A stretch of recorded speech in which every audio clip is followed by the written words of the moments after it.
The Meeples and Miniatures podcast is sponsored by Two Fat Lardies, Firestorm Games, and by the generous donations of you, the listener. Thank you to all for your continued generous support of the show. The Meeples and Miniatures podcast, episode 258. Gaming review of 2018, with hosts Neil Shuck and Mike Hobbs. This show was recorded on the 19th of December 2018.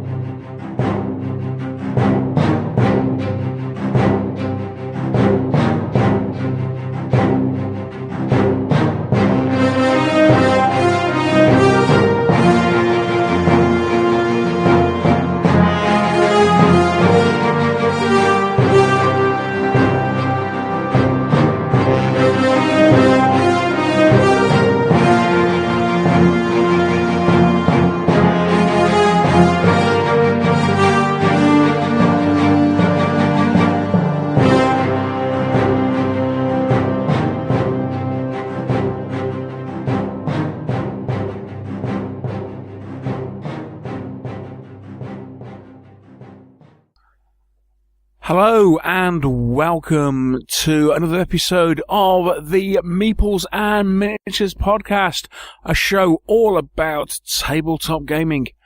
'Tis I, the Brummy Dwarf, otherwise known as Neil Shuck. Hello and welcome to the show. I am joined once again by my partner in crime. It is, of course, the Welsh wizard himself. It is Mr. Michael Hobbs. Hello, sir. Hello, Neil. How are you? Not bad. Not bad. Good. Yourself? I got man flu. Oh, no. Yeah. But I'm going to persevere. I may not survive the podcast, but I'm going to just try and make it to the end, Neil. You're going to manfully press on, are you? Yeah. What a hero. You ladies and gentlemen, what a hero. Let's hear it. Proper man flu as well. You know, and then there's namby-pamby flu. Man flu. I hate to think. Hey, welcome one, welcome all to, rather scarily, our end of the year podcast. We're actually remarkably organised on this year. And we're even recording this, I mean, you probably won't hear it until kind of like, you know, Christmas week, but we're actually recording this before Christmas, which is, I think that's the first for us, isn't it? It's unheard of. Indeed. So, on this show, we will be discussing our favourite games of the year, and a few other things as well. However, before then, the first thing to say, actually, is a very big thank you to everyone. I think it's fair to say we have been overwhelmed by the response to our last episode. Just a bit. You think that's a good word? Yes. Yes. Yeah, it's been, loads of messages, stuff.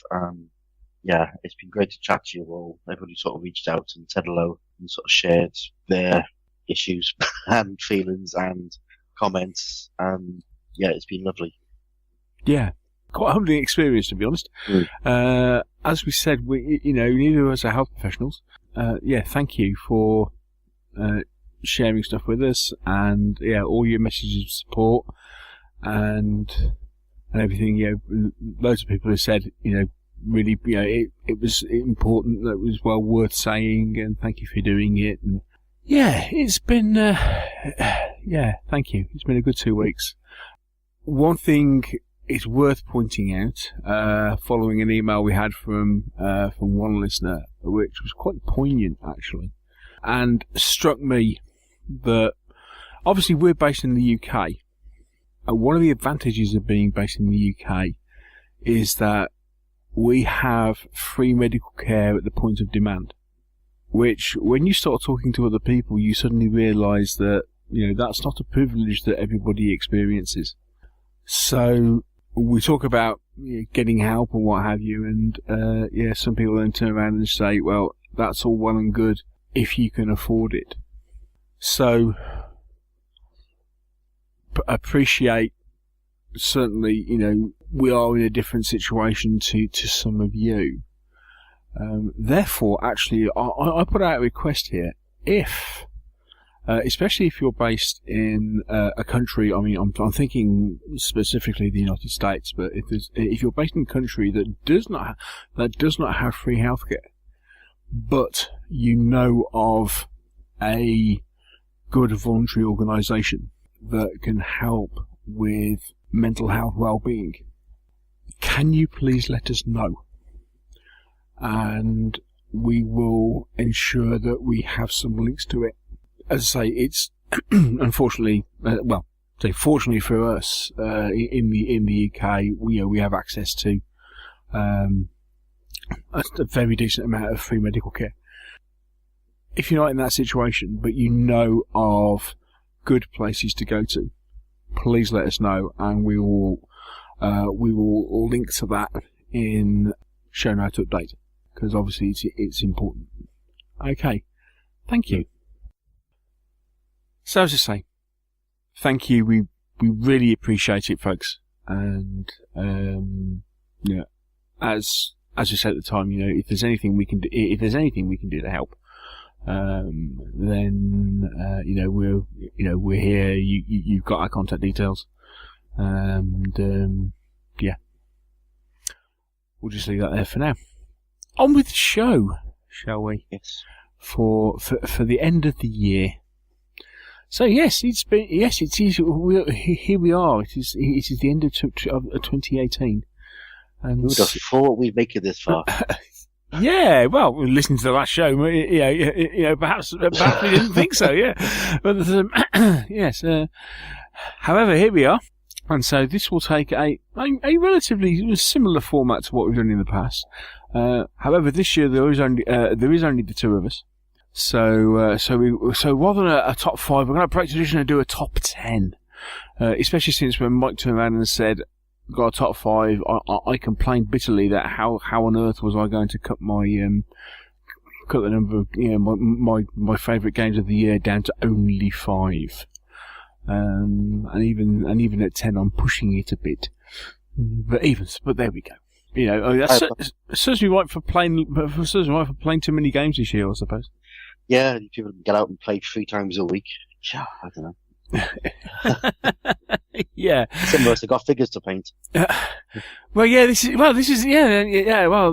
is obviously going to be that's obviously the thing, isn't it? Is that some people have painted lots and lots of miniatures this year, while other people have played more games. Yes. And I will hang my head in shame on that front, in the fact that I haven't got. Well, I mean, I've painted more miniatures this year than I have in previous years, definitely. You have. You've been very good. Not as good as I could have been, but I've been too busy playing games, as I previously said. So anyway, so this show is going to take a slightly different format. We for once this year we are going to do away with the confessional and the hobby segments of the show. Although part of that is allegedly because, rather than confessing that he wasn't going to let the side down, Mike said, "Oh, we'll just get rid of that because I've got nothing to say." Rather than fessing up and saying, "Well, actually, I've let the side down and not bought anything for the past 2 weeks," especially since I've got loads. However, we'll have to wait for that for the new year. Oh, go on. Do a quick confessional then. Oh. Come on. I mean, the first thing I have to, I would have to confess that I actually missed something off the last confessional because I completely forgotten I got it. But hey, yeah. Oh, no, we'll wait till the new year. We'll wait till the new year. Yeah. I'm going to have to say what I bought. I did buy one thing. You bought one thing. Okay. Yeah. Okay. Well, in that case, then. Quick confessional. Play the music. A quick confessional. Yeah. And then we'll get on to the business in hand. Okay. As we take a quick break from the podcast, I'd just like to say a couple of words about our show sponsor, Two Fat Lardies, authors of some of the finest rules and scenarios that you'll come across in the wargaming world. And that is official. They are multiple award winners in 2018. Not the least, most recently, they won Best Game of 2018 for their Chain of Command World War II rules, as well as Best New Game of 2018 for their new World War II game, What a Tanker. They also won a Bronze Award for Best Customer Service as well. All fully deserved. So no matter what the period, if you're after a set of wargaming rules or a supplement to aid your gaming, Two Fat Lardies are the place to go to.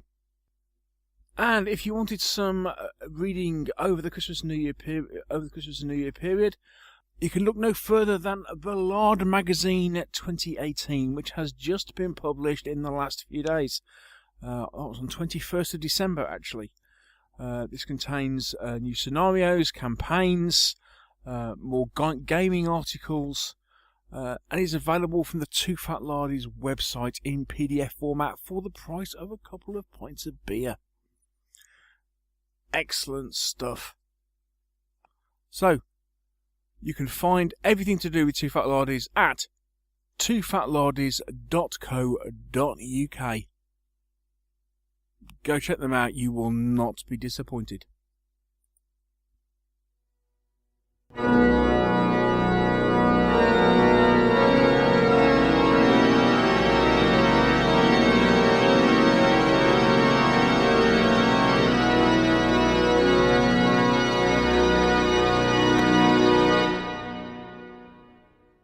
Dearly beloved, blah, blah, blah, blah, blah. Play the music, bang. Hang on. Gather you in the sight of love, blah, blah, blah. Off, Kate, go. Won't be bored. I somehow think you're not approaching the subject with sufficient gravity, Mr. Hobbs. Does it come through? A tad. Okay, I'm sorry. Okay. Right. Very quickly then. Okay, just to kind of keep tabs on what's gone on since last time. Okay. Right. First off, the thing I forgot to confess was I did actually buy something in the Black Friday sale, but I just forgot about it. Sursa Precision have just released a new bridge for their 28mm Japanese range. It's a wider one. It's a wide bridge as opposed to a narrow foot bridge. And so I got one of those in their Black Friday sale. So that's what I missed from last time. However, since then, it has to be said, got a few things. So, suddenly remembered that I hadn't spent my Pocket money? Well, no, voucher that that we got hold of. Okay, when we did the Gangs of Rome Day, if you remember that, when myself and Mr. Hitman did the Gangs of Rome Day, we were given prize counters to hold on to during the day, and basically, as you won and lost games, you had to either collect or hand these counters over to your opponent. And at the end of the day, however many you had, you were given X amount of in-store credit, which is very kind of them. So I suddenly realised I hadn't spent one. Terrible. Shocking indeed. So I bought I bought a set of 3 mobs. The 3 mobs I hadn't previously got for Gangs of Rome, plus one of their crikey, what they're called, inoculi figures. The guy who looks like the orator from Rome, the Rome series. Anyway, so got those. So got some more Gang of Rome figures to paint. Excellent stuff. Then picked up another Keyforge deck. Wasn't intended, but it just kind of happened. Yeah. More of which later, but yeah, really enjoying that game. Got latest figure releases for Star Wars Legion. So picked up the Emperor and his Imperial Bodyguard. The Wookiees on pre-order. I should be picking them up on Friday. So I got that. Then what else did I get? And while I was at it, picked up Sands of Harrod expansion game, expansion big box set for Lord of the Rings card game. Multiple paints. Following the weekend we spent with Mr. Matt Slade, I came away with a paint list as long as my arm, and then took a trip to Hobbycraft with the intention of buying one paint, which was the Revel Tar Black that we talked about a lot on the day. It's a black, but it's not kind of a bluey, grey. It's kind of, it's purpley. For the better phrase, it's an off black. Yeah. You know what I mean. It's a black, but not a black. Yeah. So it's black, but not quite. But it's not a dark grey. It's blacker than a dark grey. That's what I intended, and then I just ended up in, you know what, I do actually quite like Revel paints. And so I ended up buying one of each of their brands. Or one of each of the brands that I hadn't already got. Because I just wanted a selection. Because one thing we have discovered is that it does appear that you cannot have too many shades of brown. That is very true. Especially when you're dealing with things like Dark Ages. And things like horses and tack, and it's like, essentially you need all these different shades of browns just so you can differentiate everything, if nothing else. Indeed. So I think that's about it.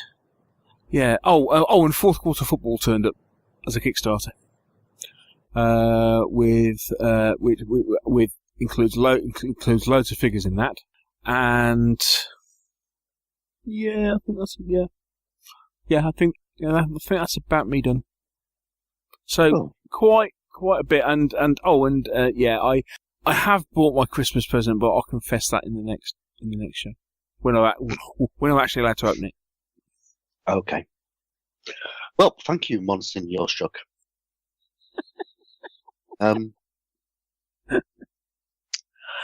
No one expects the Spanish Inquisition.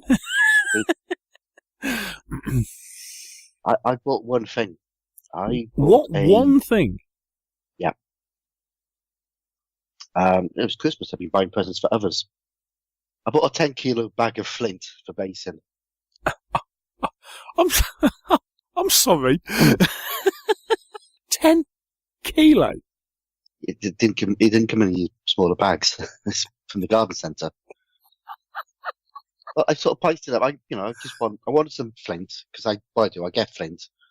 And then I smash it up with a lump hammer into smaller bits of flint and flint dust. And I use that for basing sort of cityscapes and stuff. It's a perfect basing material for sort of urban sci-fi conflict. Right. It cost $5. Yeah, but you've got enough to last you like the next 10 years or something. Yeah, I've got enough. I mean, I could have bought a small 1 kilo bag for bonsai trees, which would have cost about £7 plus postage. For bonsai, so, and it would have cost twice as much simply because it had the word bonsai in it. Yeah, and it was only 1 kilo, so I bought a 10-kilo bag for £5. There we go. That's it. That's all I bought. I've been so good. Oh, I had a Kickstarter turn up, but that doesn't count. My free figures. Yeah. My Enemies of Sartar, the Glorantha figures turned up. Oh, cool. Okay. Yeah. They're nice. Lovely. Oh, yes. Big trolls riding massive beetles. Can't beat it. Any ducks? Yeah. No ducks. These are the enemies. Okay. In there. And trolls and brew. It's great. That's it. Oh, excellent stuff. Well, what he wasn't worth waiting for. Nice flint, though. Lovely flint. Excellent. Okay then, well, in that case then, we'll take a quick break, and when we come back, it's time for our Games of the Year. Woo!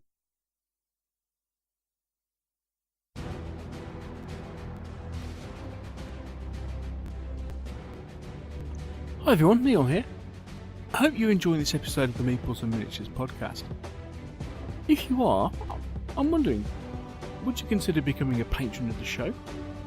For as little as $1 a month, you can help support us in what we're doing with the show. For that, you can get access to a monthly question and answer show. That will also allow you to ask questions. If you pledge more, you potentially get bonus podcasts. And you never know, you might even get invited to be on the show yourself. If you want to know more details, please follow the link to our Patreon page, which is on the front of the website. That's www.meeplesandminiatures.co.uk. Thanks a lot.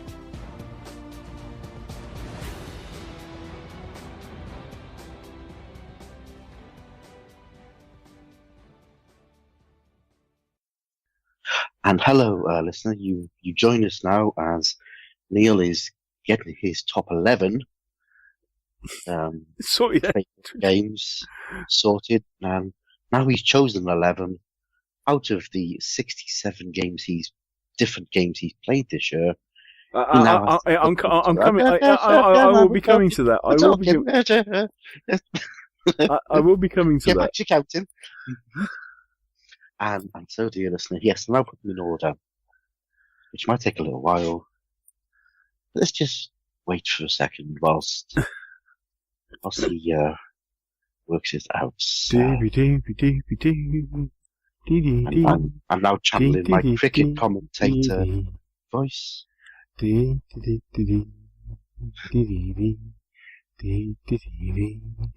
remember that? You have a vision on. Yes. And none of these pictures can be returned. You don't know. You're sorted. We're going to play the advert. Yes, what's the phrase? Edit point. Right, okay, we'll go back. No, this is... I think something has to go in, mate. This is gold. yeah, I don't know about this. Right. Okay. I think we're nearly ready. I can sense the Shuck rising from his labours. Yes, I can see white smoke. White smoke appearing. Yes. Yes. We have our winners and our losers. So we have our top 10, or is it now 11? Yeah. No. You've done 11, haven't you? Yeah, we'll see. Okay. It is so right. Hello, dear listener, and here we are. We're back with Games of the Year. Top 7, isn't it? I don't know what it is, but I'm okay. Right. So here's the issue. Because we were just, we'll do what we did previous years and we'll do top 5. Well, there's only 2 of us. We can, might be able to get away with a few more. At which point I then counted how many not how many times I've played particular games, but just how many different games I've played this year. And it's like, it's over 60 different games. I didn't even know there was 60 different games. And considering that some of those games I have played there's at least 5 of those games I've played over 10 times in the year. Yeah, played a lot of games this year. It's been a good year for playing games. So I'm struggling to come up with only 10 games that I have seriously enjoyed this year, or my favourite 10 games of the year. So, some of them will be, some of the order is a bit dodgy, but I will be, but I mean, the top 2 or 3, the top 2 or 3 are definite After that, it all becomes a bit of a blur, to be honest. Excellent. So, where should we start then? Should we try and get to 10? So if you do your top 20 or do your 60 down to 10, and then I'll join you in the last bit. What you haven't heard for the last 20 minutes is the sound of Neil trying to get these top 10 together. Oh, it's been a nightmare. It's been an absolute nightmare. And then Mike published said, "Oh, this is my top 10." And I went, "Oh, hang on a minute. I want that one, and I want this one, and I want that one." And it's like, oh no. And what's really funny, listener, is that I'm looking at Neil's list, and I can see he's got 2 6s in there. No, I haven't. Made you look. Oh, that make it right. Okay, so here we are then with our top 10 tabletop games of this year. Now, this is not games that have been released in 2018. These are our favourite games that we have played this year. Some of them are new to us for this year, others are not. But we'll basically just say, okay, what they are, and I mean, we've talked about most of them in the year, but we might say a couple of words, and then kind of go from there. Okay, Mr. Hobbs, what is your number 10? Well, my number 10, Neil, is a game that I was introduced to at the UK Games Expo about 30 seconds after I walked through the door by Mr. Luff, who went, "You've got to buy this." That's most unusual for Mr. Luff. It was, yeah. I was shocked. I thought he was drunk, but no. And that game is Istanbul, which is a very nice, would you call it a Euro game? Now? Yes, it's a Euro. Yes, it is. It is, especially since it's produced by Pegasus-Spiel. It is a Euro game. It is something of a worker placement game. Yeah, resource management-y, yes, control-y stuff. But a great game. Basically wandering around a bazaar. So, yeah, it's a bazaar. You wander around it, you buy items, you try and collect different items to buy other items. And it's great. It's a little bit of trying to screw over your opponent, which is always fun. And, yeah, just generally great game. And, yes, I did buy it, which is why it's my top 10. Yes, an most excellent game, most excellent choice. Yes, I have that may have well certainly be in my top 20 games this year, but yeah, didn't quite make the cut, shall we say? But very enjoyable game, Istanbul. Right, my 10th game is a game I think I played it for the first time last year. Actually, it's one of those games that I came across because my other mate Dave happened to buy it, simply because when he first bought some games, he basically had a look at the top 10 or the top 20 on Board Game Geek and bought most of them. just as a kind of a starting point. And I must admit, I'd never heard of it. But that's a game called Terraforming Mars. It is it does what it says on the tin. It's a game about colonising Mars.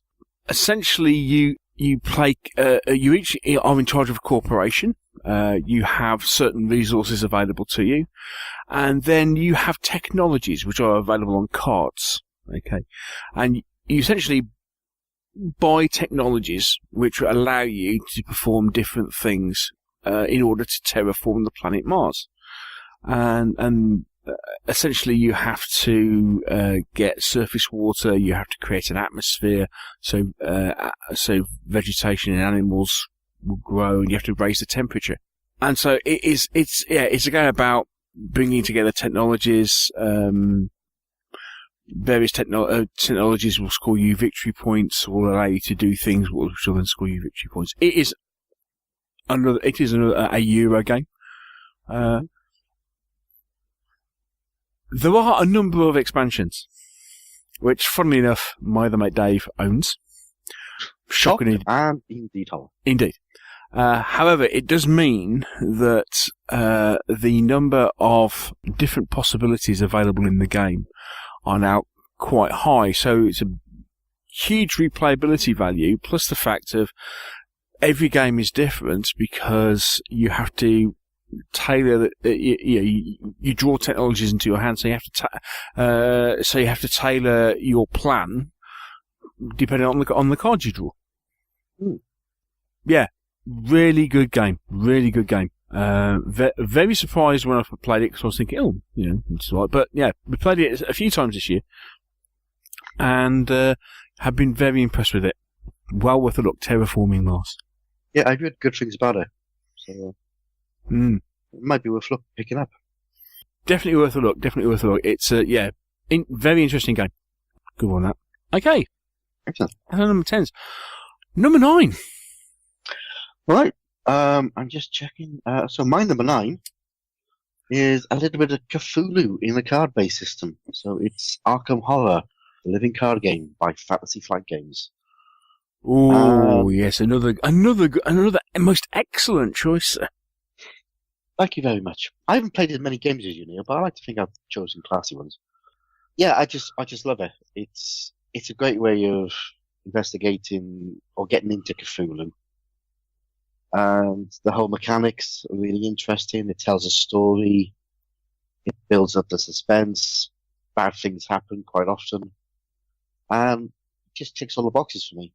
I think out of all of the living card games that Fantasy Flight have done, I think it's the one I prefer more than any others. Yeah, I think as we discussed at the time, you can certainly see where it's, from a cooperative nature, it's taken a couple of its other games and then kind of moved the mechanics on a bit. I particularly like the way it works its scenarios. Whereas win or lose, kind of like the scenarios carry on. It just means that different events happen depending on whether you win or lose. I really like that about the game. Yeah, it's got a lovely continuity about it. Yeah, a fantastic game.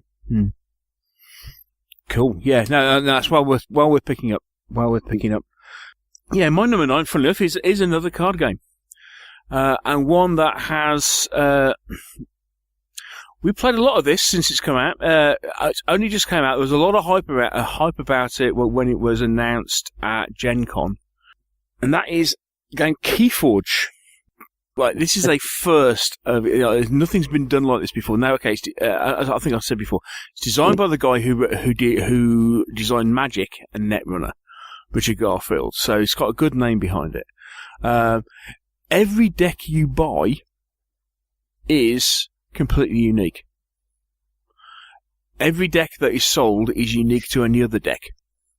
Because you have basically the combination of cards that you buy, you play with a deck.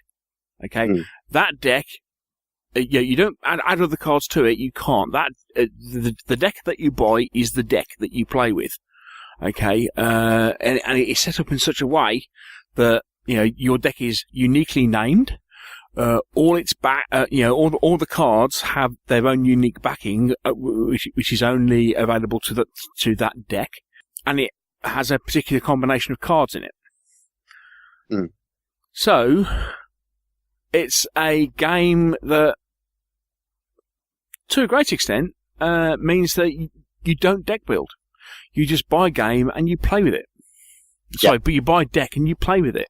Now, some people have, because I think as I said on one of my podcasts, because it seems that gamers are going to meta whatever. Some people have gone out and gone mad and bought, tens or even hundreds of, definitely tens of decks. I was looking at a YouTube video the other night, and there's a guy who's got like 67 decks in his collection. It's only been out 6 weeks. It's like, what? Anyway, but it's buy a deck, play with that deck. Myself and Josh decided to give it a go.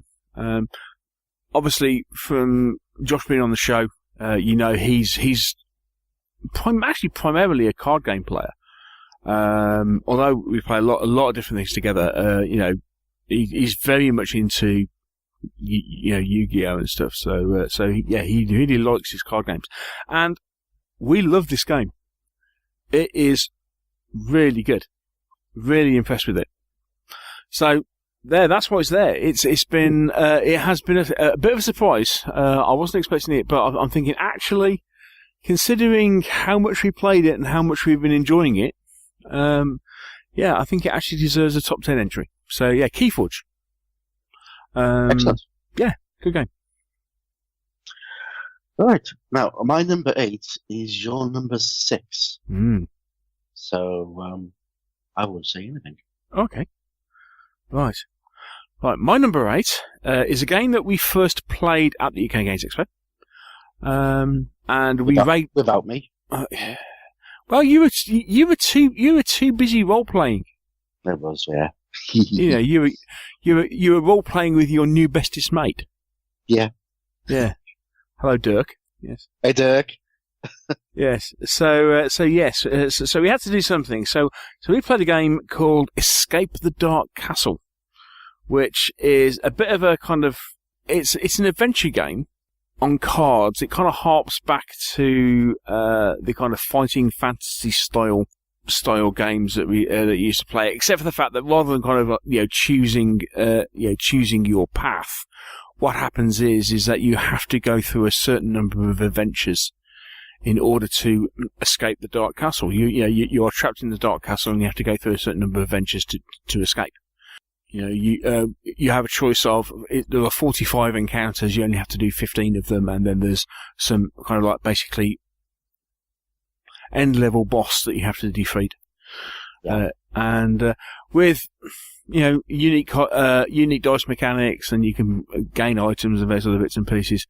Really clever game. Very, very clever. They've just got a new, the Kickstarter ran early in the year to get some new expansions for it, which just gives you a whole lot of new scenarios, but it means you can add those all into the base game, which gives you masses and masses of different replayabilities, new characters to play.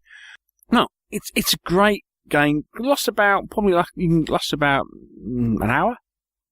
Something like that.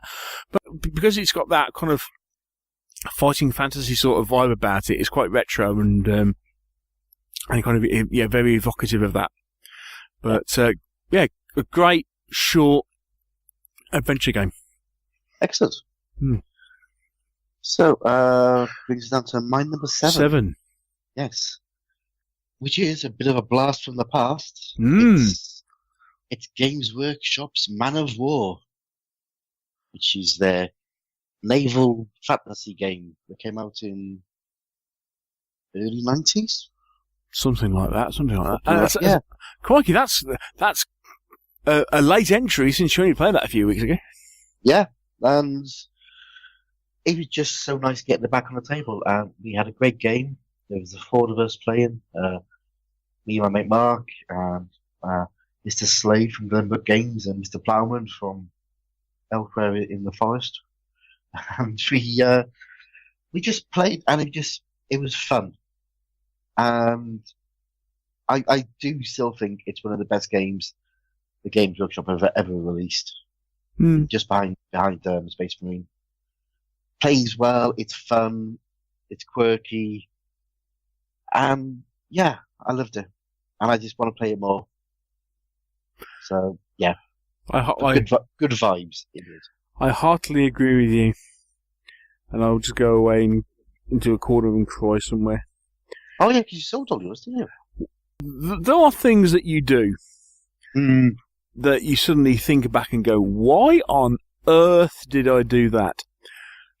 Yeah, this is one of those. Why on earth did I ever sell Man of War? Yeah, because they're really easy to paint as well. And I had everything for it, funnily enough. I had all the, including like the Sea Monsters expansion and all sorts. Oh. Yeah. Good times. It's a great game. It's a good game. Yep. Okay. So, what's your number 7? My number 7. My most played game of this, of this year, actually, funnily enough. Because this year, one of our aims of this year has to be to make Gloomhaven great again. So yes, we have been playing a Gloomhaven, which is a a dungeon bash.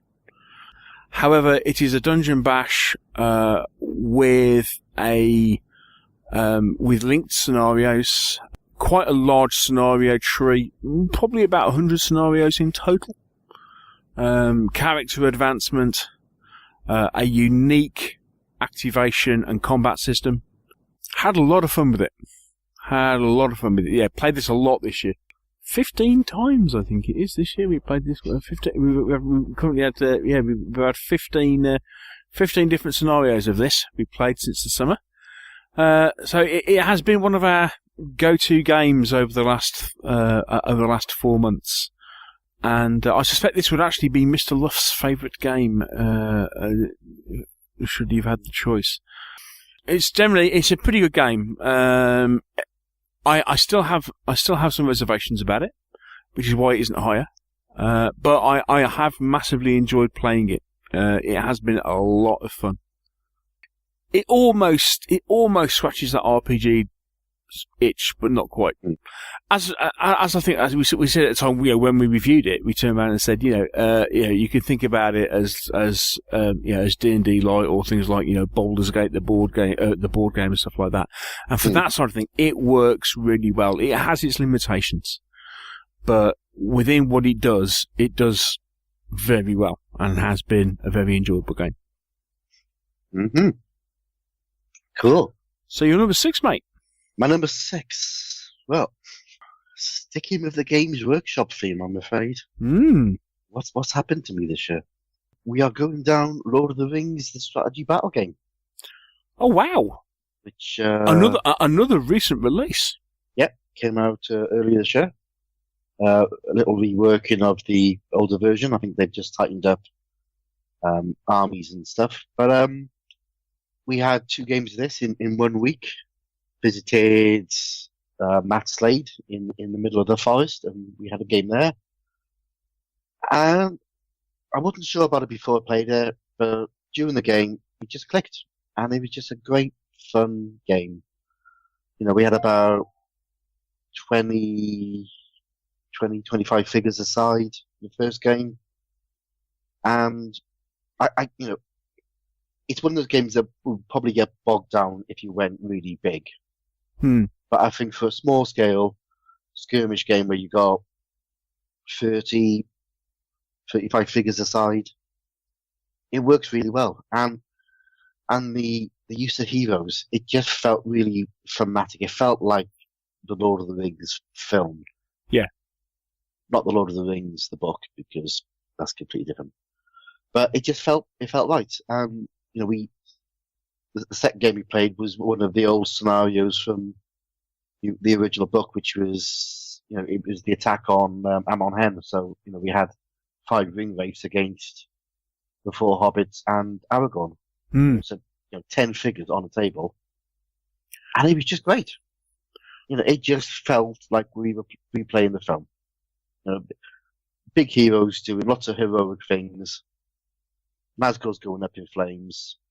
And it just worked. And you could see how the narrative of the game just worked for me. I just loved that. So, yeah, really enjoyable game. And I'm so glad I painted up those 300 or 400 Lord of the Rings figures. Yeah, because you've gone massive on that this year, haven't you? Yeah, I've had a bit of a Lord of the Rings. Yeah. Yeah, so only need 25 figures aside, and how many have you painted this year? Let's step away from that one, shall we? About 400. Yeah, good. Possibly more. 400 figures! Oh my word. Oh, God. Anyway, maybe more. Yes. Okay, so my number 6 is your number 8. Yes, we both talked about it. That is Mythic Battles Pantheon. Which we both went in quite seriously on the Kickstarter. Oh, just a bit. Yes. Yes. It has to be said, I probably haven't played this as much as I may have liked, and certainly not as much as I need to in order to get full value out of the my investment. Yeah, same here. But you can see what the game is capable of. Oh yes. Yeah. It's a really good, interesting system. The figures are just absolutely fantastic. There's lots of them. Mechanics are good. Simple to pick up. Yeah, it just plays really well. It's a good quality game. Yeah, it is. It's there's a load of scenarios included in the game which are, so there's lots and lots of different games. I mean, forget just the standard kind of like skirmish gameplay that is part of the game. In the fact of, you can just rock up and play with up to 4 players in like skirmish mode. They've written, I think it's 80 odd scenarios for the game. Yeah. We played through some of those. They are really good. There's some stuff which haven't even got anywhere near yet, which includes things like, sea combat and all that side of things. There's masses and masses of content in this game. Good solid mechanics. It's a fun game to play with a lot of fabulous miniatures. What's not to like? Indeed.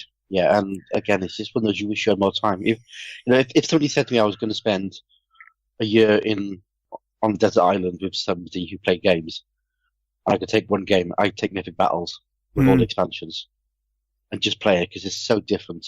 Each game feels different. Yeah. No, I agree. It is. There is so much in it. There is so much to it. It is a cracking game. Really good game. So that brings us to your number 5. Yeah, our top 5. Now this is where we should have started.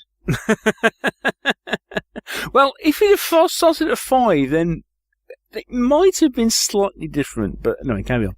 Okay. So my number 5 is Seventh Continent. Which I've been playing a lot recently. Again, down the Abergavenny Gentleman's Retreat. And me, Mark, Matt and Ralph, again, we've sat down and we've played one of the curses. And I think it took us about 5 different sessions to actually play through it. But we beat it. We beat a curse. Oh, really? Oh, wow. Yeah. Oh, yeah, very proud. But just fun. Just a really, again, a clever game. Completely different to anything else I've ever played. Great mechanics, really narrative, makes you think. It's a cooperative game, so you're all talking about what we can do, who can do what. Problem solving, there's wandering around deserts getting lost. There's, this feeling that you're not really sure where you're going or what you're doing. Clues to find and things like that. And it's just a great, great game. I absolutely adore it. So we've decided we're going to get it back on the table in the new year and try a second curse. So excellent stuff. Yeah, we've enjoyed it this year. We played it a couple of times this year. It's enjoyable game. I don't think I'm quite as sold as it on you as you are, but it's but we certainly enjoyed it when we played it. Yeah, I've got to say the playing with 4 players. Oh wow, it's excellent. It gives you a completely different game. There's so much more cooperation with the 4 of you. It really works. So we played one game with 2. We started the game with 3, but our third player has failed to turn up on a number of occasions, so we haven't really had a chance just to play with 3.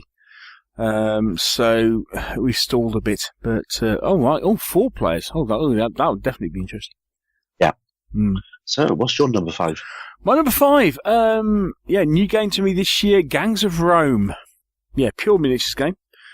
Nice because I know we talked a lot about it. Nice because small model count, although large scenery count.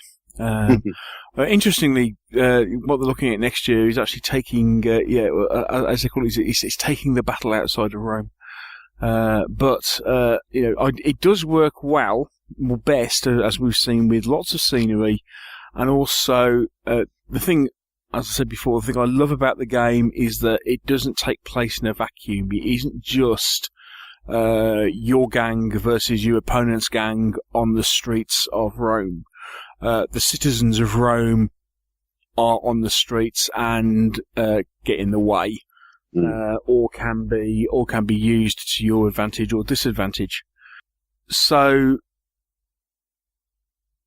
again, nice set of mechanics, relatively simple to play, but a lot of fun.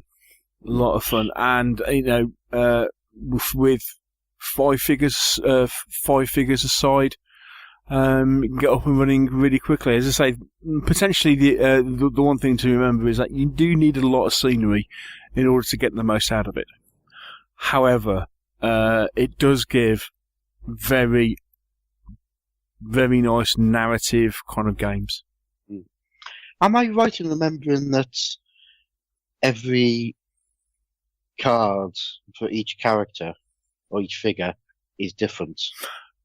Yes, that's another one. Yes, this again we had Andy on the show, and this was a new thing that he came up with.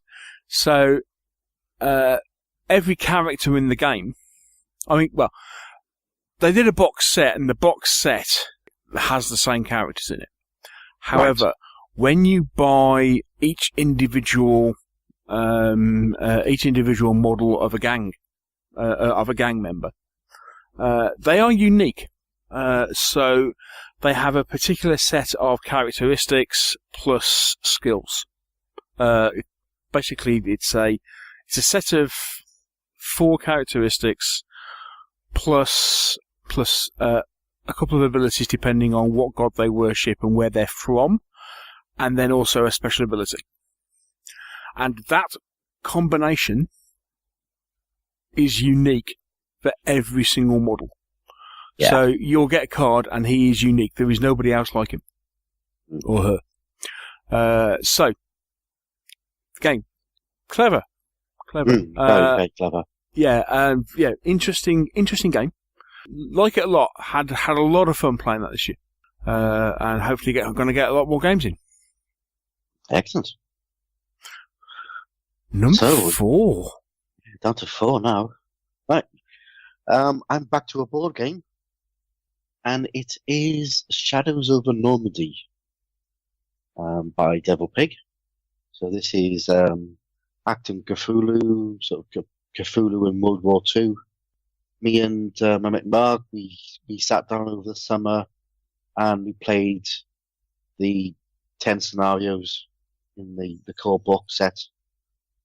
One after the other. Played the whole campaign, sat down, and had a real blast. Really, it gave us a real chance to get into the rules properly and understand the rules. And the more we played it, the more depth there was in the game, and the more strategy, and the more tactics, and the more fun. Yeah, I loved it. Luckily I got quite a lot of the Shadows over Normandy, and he was a Normandy, and he was a Blackreach. But those whole mechanics of putting the armies together, the scenarios, they just work. And it's just a good game for an hour or so. It's fun. And yeah, I love it. So, a worthy top 4, that one is. Excellent stuff. So my number 4 is, it's the precursor to the Arkham Horror living card game that Mike spoke about earlier. Lord of the Rings, the card game.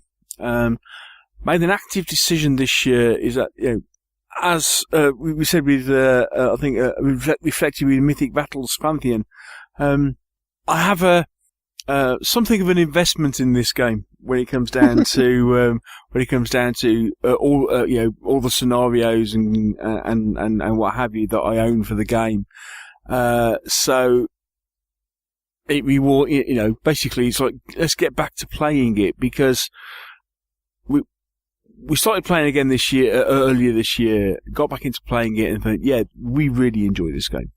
So we have been actively playing playing a lot more of it. And interestingly, what we decided to do first and foremost was to actually play the Saga expansions. So these are the expansions that take you through the actual story of The Hobbit and then subsequently The Lord of the Rings. And that has been a lot of fun. Enjoyed that a lot. Frustrating, especially when you play when it took us 11 goes to beat a particular scenario. Yeah. Yeah, that was one of those. Yeah, I mean, but the fact that we kept going back to it has something for it. But yeah, it's a game that myself and Josh really enjoy playing. It probably plays best with 2. You can play it with up to 4. It probably plays best with 2, and enjoyed the game. The artwork on the cards is fab. Gives a great feel of an adventure game. Plus, the theme is great. So, yeah, really enjoyed it. Lord of the Rings is a card game. Going to be playing a lot of that again over the next year. Excellent. Yeah, I really enjoyed playing it, but when I picked the top 10, I think for me, Arkham Horror just beat it. So that's why it didn't make it. It would be in my notable extras, though. Yes. So, brings us to the top 3. Da, da, da, da, da, da, da, da. So, showing your age, mate. Yep. I'm going to break with tradition here, I'm afraid. Go on. My top 3 game out of all this year is a role-playing game. It's oh my word! Shock horror. I know. It is RuneQuest Glorantha by KSM. What a glorious return to Glorantha this has been this year. Just the product that KSM have released for this rewrite has been amazing. Obviously, we had the very sad and untimely death of Greg Stafford right at the peak of all of these releases, which is very sad. But Glorantha lives on, and we've done some role-playing, we've been on Roll20, we've done some face-to-face, and I'm just loving reading the books. Again, all the books that KSM have released, the source book to Glorantha is just a fantastic piece of work. The rules are lovely, they've tidied them up, made them a bit sharper, they've added so much more character to the game.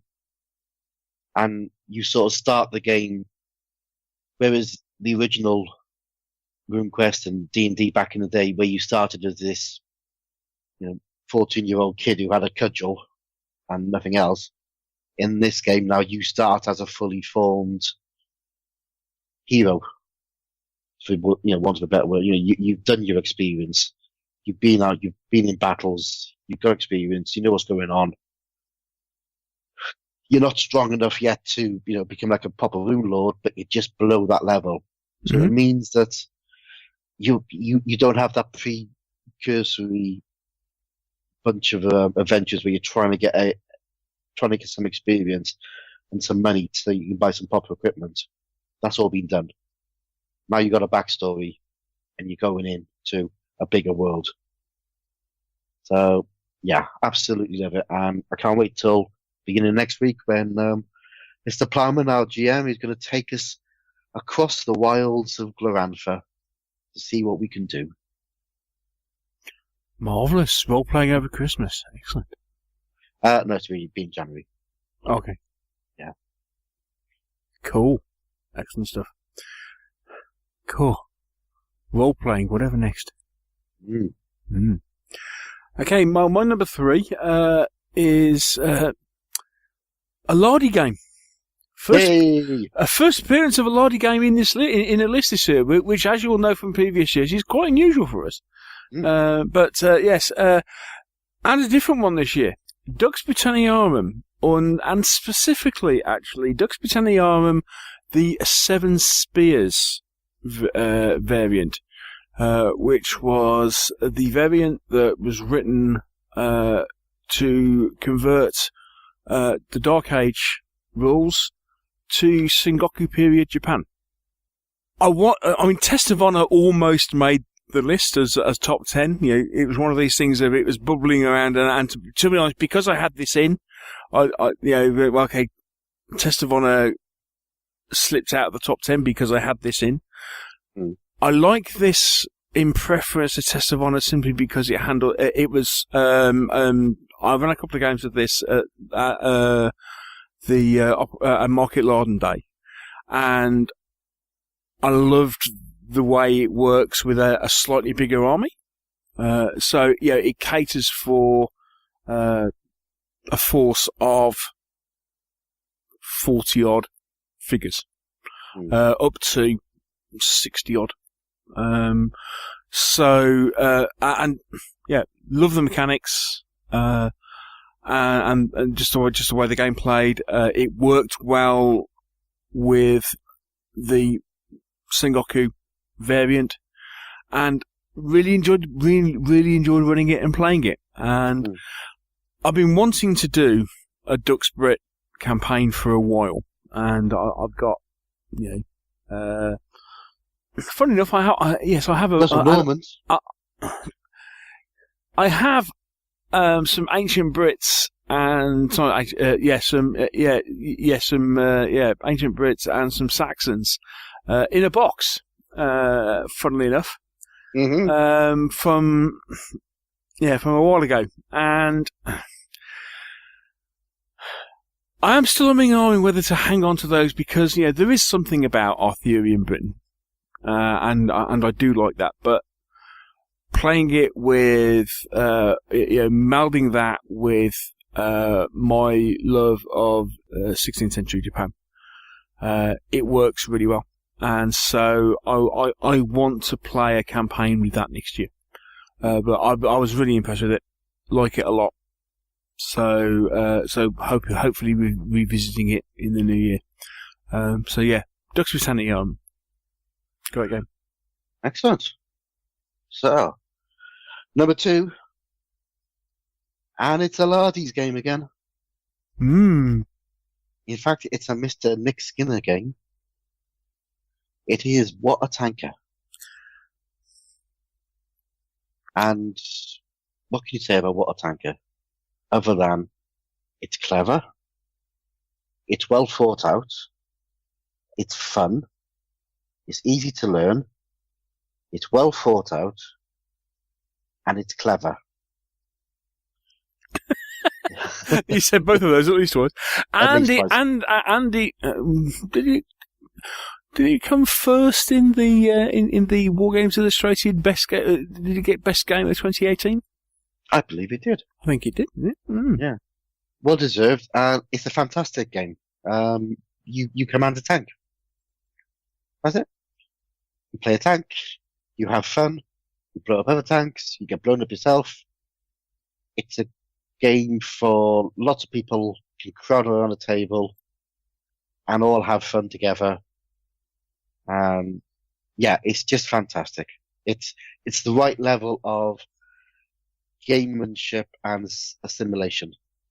Assimilation. Sorry, not assimilation. Shall I try that again? It's the right level of gamemanship and assimilation. It allows you to get into what a tank commander is feeling when he's commanding his tank and running around the battlefield. Perfect game. Absolutely perfect. And you only need one tank. Which is why I've bought a dozen probably this year. Yes. Yeah. You enjoyed playing it this year. Well, most of us have enjoyed playing it this year. Notable exception, who shall remain nameless. But yeah, we have enjoyed it. But, it was an honourable mention for us this year. But yeah, good game. Yeah.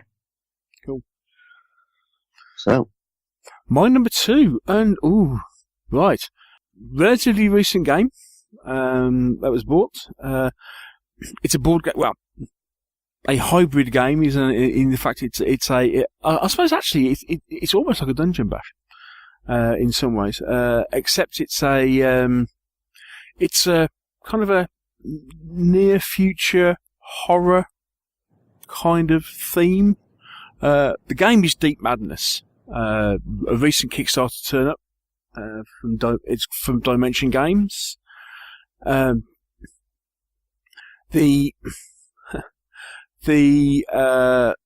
story is right out of a sci-fi B movie. Basically, you play a team of investigators who have been sent to investigate why contact has been lost with an undersea mining rig. What could possibly go wrong? What could possibly go wrong? And you enter into there's in the main game there's a set number of scenarios. There's a couple of expansions out for it, but basically you arrive and your job is through a number of scenarios to discover what has happened, what has happened to the rig. It's a near future horror game.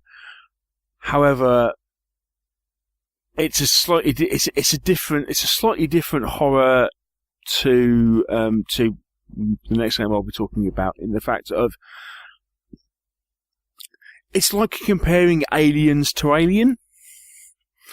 Yeah. So in this game, there are a lot of gribblies. Creeping around. So you not only have to deal with issues of things like, you're on a mining rig, some of which has been damaged and therefore areas of it are submerged. So you have to deal with all that issue. You also have to deal with the fact that, there's all these monsters basically running around trying to kill you or do other things to you. And also then there's, and as you explore into, as you explore the place, you start, becoming more hobbyfied of what you encounter. And, so that starts to affect your own sanity and what have you. Especially with, very pleased with what we got on the Kickstarter. Even with the base game, it has a lot of options available because you can start swapping in and out different monsters. With the Kickstarter extras, you got loads of it trebled the number of investigators you can use. It plays up to 6, which is and again it's a co-op game. Plays up to 6. There is no dungeon master. You all play as basically the AI is run by the rules, so you're all in it together. Very atmospheric. Mechanics work well. Horrendously difficult. It is really difficult, but it is a great set of mechanics. Some fantastic looking figures, nice artwork, well produced, a lot of fun. Deep Madness, great game. Excellent. So, it's been a long time waiting. We're down to our number ones. And my number one is an old game. It's a game that came out originally in 2003. Wow. And was given a little bit of a makeover about 10 years ago. And that game is Back the Hun by Two Fat Lardies. A real blast from the past. A real blast from the past. I have to thank Mr. Jeffrey Bond. Hello, Jeff. Hello, Jeff. Mr. Ty Calhoun-Jones. Hello, Ty. For introducing me to this game. I've never been into air games because every air game I've ever played has just been about a bunch of fighters running around shooting each other. And that wasn't what I was into. But this is different.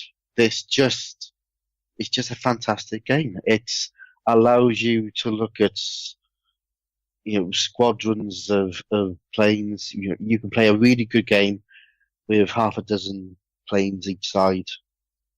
It's hex-based, which I've never played before. But, now it's so easy to get hold of a hex mat. You just go onto one of the many, many mat makers and ask them to put a hex on it, and they'll send it to you. I just say, when you compare it to like when it came out and you said, "Oh, you need a hex mat," and it's like used to be a major headache. That did. Yeah. Now it's so easy. The planes, we're using 1/600 of planes. And fighters, you can buy 3 of them for £2. Probably less than that.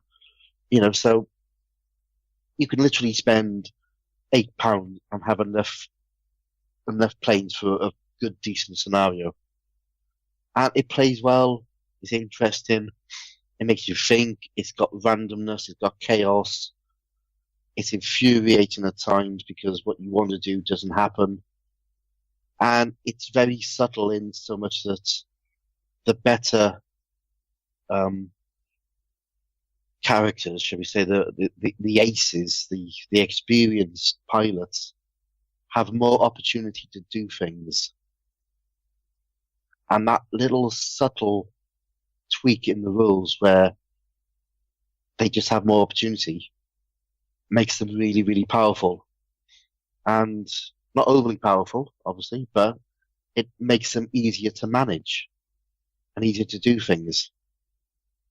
And yeah, I believe Nick calls it the order loop. Or the order loop. Mm-hmm. But yeah, great game. I think it's primarily written by Nick. Lots of history in there. There's so many little supplements out there. I'm thinking of doing Korea now next year. I've got the planes for it. Cool. And yeah, I can't speak highly enough of this game. It is absolutely fantastic. And if anybody's got any interest in any form of aerial warfare, go and buy it. It's fantastic. You can do anything with it. So there we go. Bag the Hun by Two Fat Lardies. Excellent. And Rich, if you would just send the check to the usual place. Thanks, mate. Cool.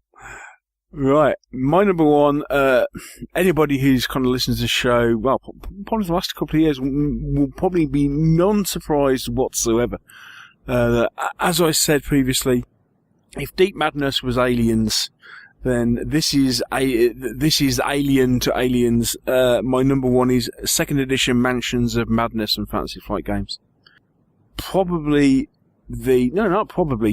best gaming experiences I've had this year are playing this game. Yes, it's app driven, so it potentially has its limitations. However, within that, it works brilliantly. It is the sole reason, not quite the sole reason, but it is certainly a major contributing factor to why I happened to get a new tablet in the Black Friday sales this year. Because Josh, having played it for the first time quite recently, decided that he loved it as well. So, funnily enough, we're going to be playing a lot more of it next year. You kept that quiet, Mr. Shuck. What, a new tablet? Yes. Oh,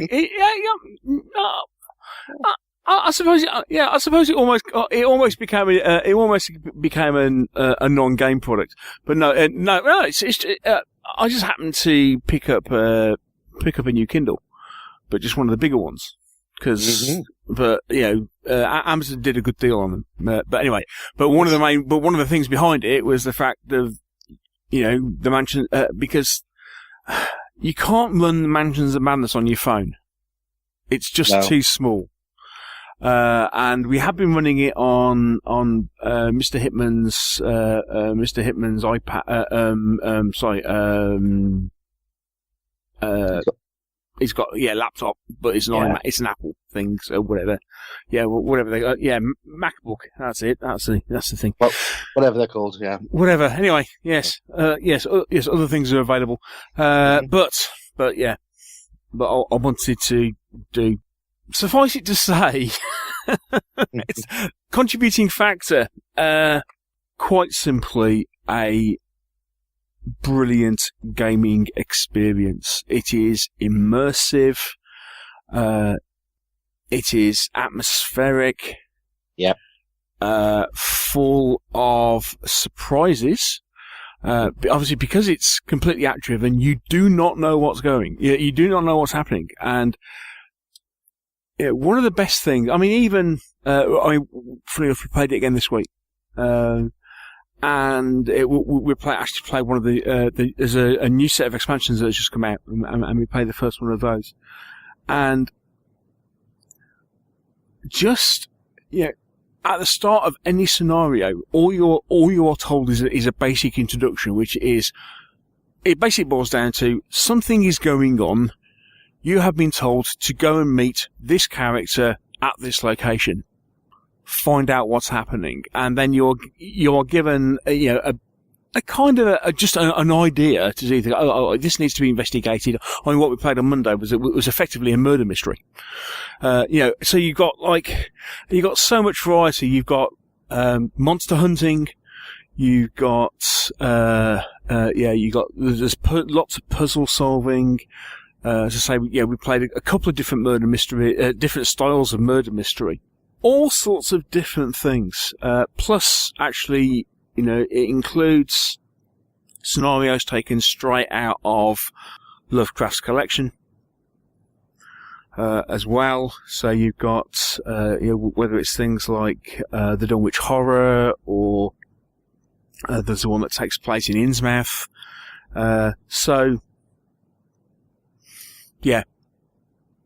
Tremendous game. So much fun to play. That's why it's number one. I think it was my number one last year as well, actually. But yeah, it has been just huge amounts of fun. Yeah. Love it to death. Brilliant game. Excellent. Mm. Quick question. Yeah? You don't own it yet, do you?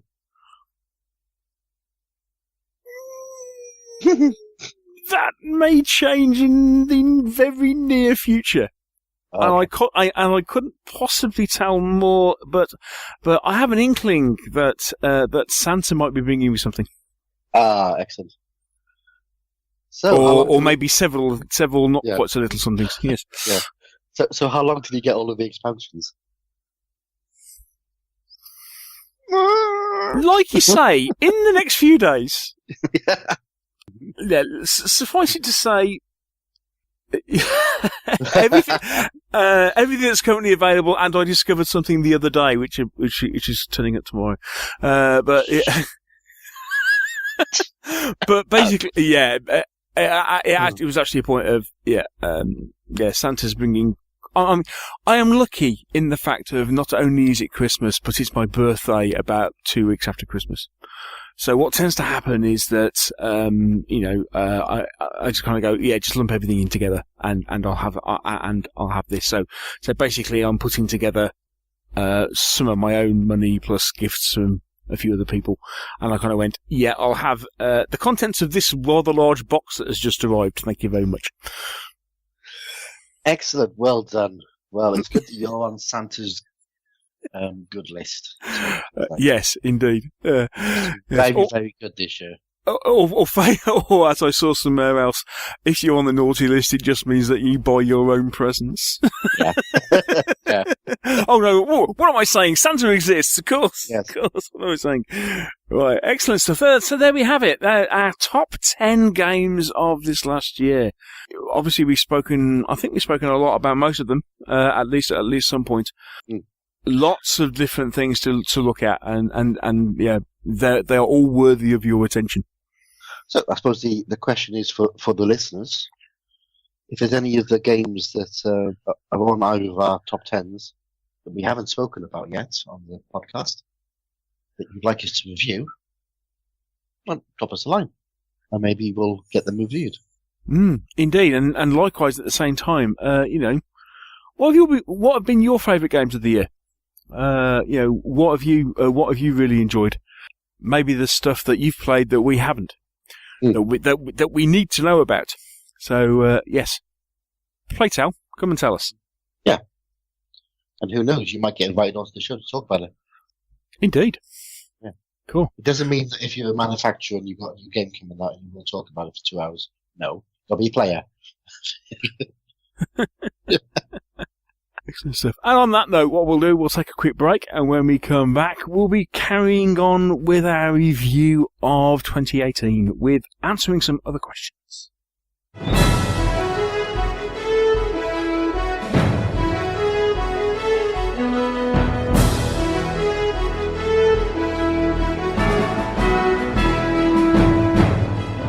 We interrupt this podcast to report disturbances at Firestorm Games.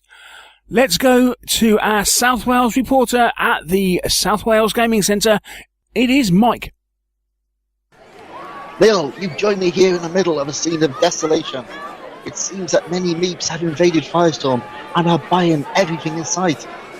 I've seen war games, board games, card games, and even Lego being bought up in what can only be described as a feeding frenzy. There are also reports of a massive surge in internet traffic, with people taking advantage of Firestorm's free worldwide postage for orders over £40. Hang on, Neil, I've just received news from the staff here at Firestorm. It appears there is an offer code that's only available to listeners of the show. An offer code? An offer code? What is this offer code that you speak of? Apparently, if you use the code Merry Meeple when making purchases online or in the shop, you'll get an extra 5% discount on any purchase. That's at least 15% off in total, Neil. People are ripping stock off shelves and buying in bulk. Thankfully, Firestorm has a good amount of stock from their many ranges. Oh no! The anti-luff has just arrived and has got hold of a forklift truck. He is carting off pallets of stock while shouting, "Merry Meeple," at terrified onlookers.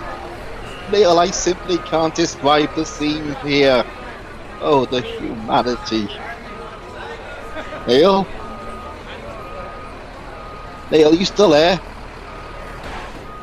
Neil, is that you at the till buying more Norman Knights? Where'd you get here so quickly? No, not me at all. No, honest. Nothing to say. Look out for the shelves! Listeners of Meeples and Miniatures can use the code MERRYMeeple online or in store to get an extra 5% discount during the month of December 2018. So why not visit Firestorm Games at www.firestormgames.co.uk to see what they have available. Some exclusions may apply on free worldwide shipping. See website for details. Merry Meeple is spelt in one word, all lowercase. That is Mike, Echo, Romeo, Romeo Yankee, Mike, Echo, Echo, Papa, Lima, Echo.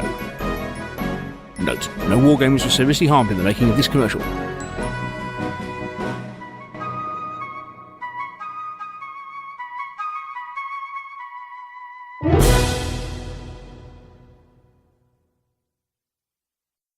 On the red carpet, whilst we're waiting for the rest of the results of the gaming presentation of the year.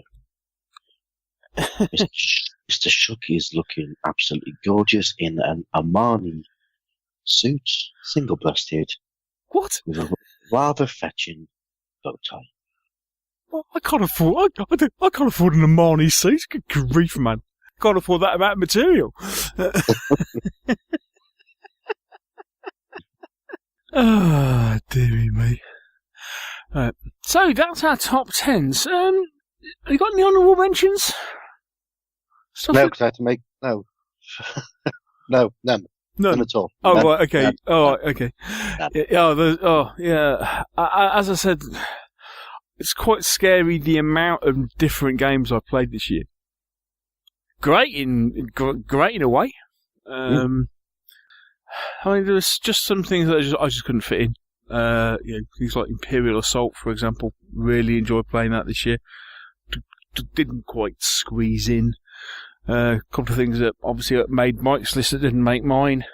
A couple of miniatures games, things like Test of Honor and stuff.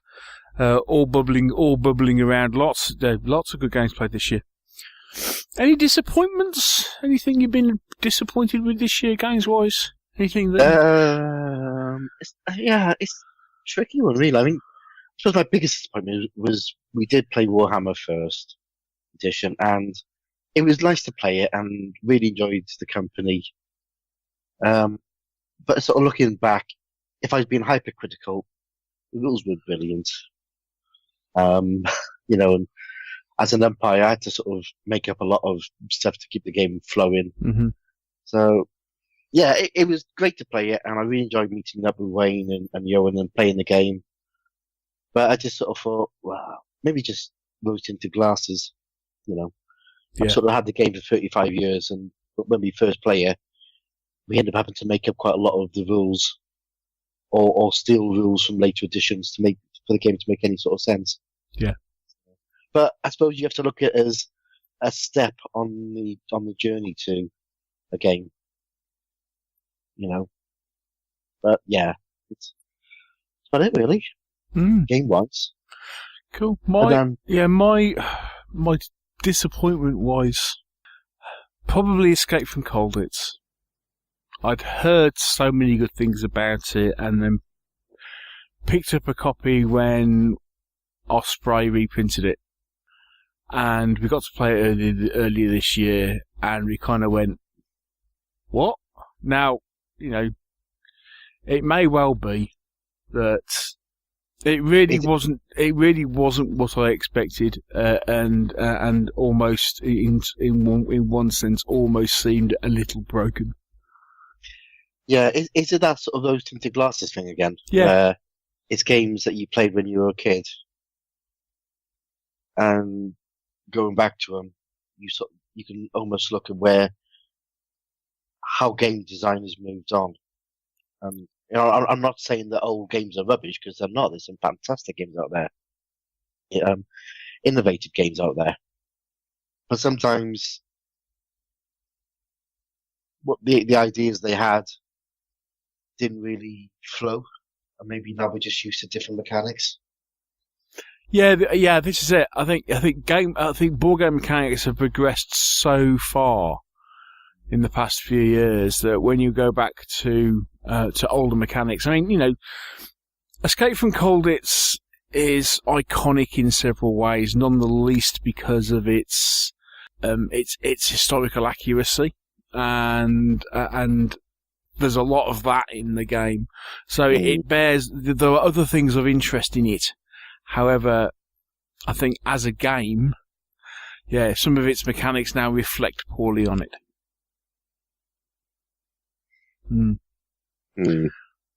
Okay, so other things that we were going to talk about for our gaming of 2018. So, what's first then, Mr. Hobbs? Let's start with what was our favourite gaming event of the year? Ooh. You can go first. Ooh, several to choose from. Ooh. Okay. You've done quite a lot. Yes. One of the 7 tasks of Shuck for this year. Hello, John. How's that? I'm not going to ask how that's going. Well, I will do a blog report on it before the end of the year, but one of my tasks was to look at several different, to either run games or take part in different gaming events during the year, and that was one thing I definitely managed to do. However, I think my favourite gaming event has to be the UK Games Expo. We did all 3 days. It was heightened by the fact that spent the vast majority of it with you. Ah, that's nice. Which is always it is a bonus. I mean, you did kind of gallivant off and do your own thing on a couple of occasions. I mean, you just got off and played role-playing games. I mean, good grief. But I mean, it has been for a while, but even more so now. That is the unmissable gaming event of the year. I mean, this year I am fully, next year, sorry, I'm fully intending on maybe doing, a couple more kind of, in events that happen within, so whether it's a case of I do a role-playing session or whether I, I end up playing in a tournament, ooh, scary, playing in a tournament or something. I fully intend on, doing something different for next year. But this whole thing, I mean, the greatest thing about it was going around and being able to play and pick up and play loads of different games as a group. But also the opportunity to meet up with loads of people, over the course of the 3 days, and end up having. I mean, we did a Meeples meet. We did a meets meet each day. So got to meet up with several people during that, and got to have some good chats. And with lots of people like Sean and Frank and Paul and Luke and several others. Apologies for those of you I've missed, but that was tremendous fun. And it is a really good event with lots and lots going on. So whilst I've been to quite a few different gaming events this year, and they all have their merits, this kind of 3 days of just full on gaming was just brilliant. Really, really enjoyed it, and it is the unmissable event in the calendar for next year. Yeah. Or one of them, anyway. Yeah, I sort of struggled with this when we were going to choose, because, I mean, the Games Expo, as you say, was just amazing. I was going to go for Market Larden, because a big shout out to Aid, who runs it. Hello, Aid. All right. Just a fantastic gaming event. Yeah. Great people, great venue, lots of beer, great curry. The reason I had to mark it down this year, I'm afraid, Neil, was, it's because of Mr. Clark. Neil. Really? Yeah.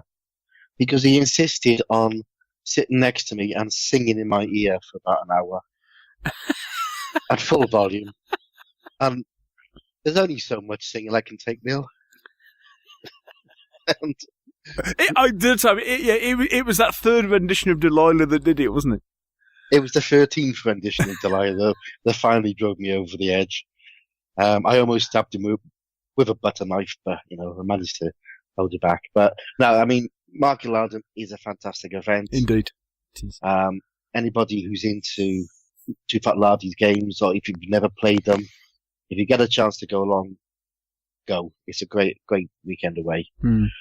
However, my favorite gaming event of the year has to be Grogmeet 18.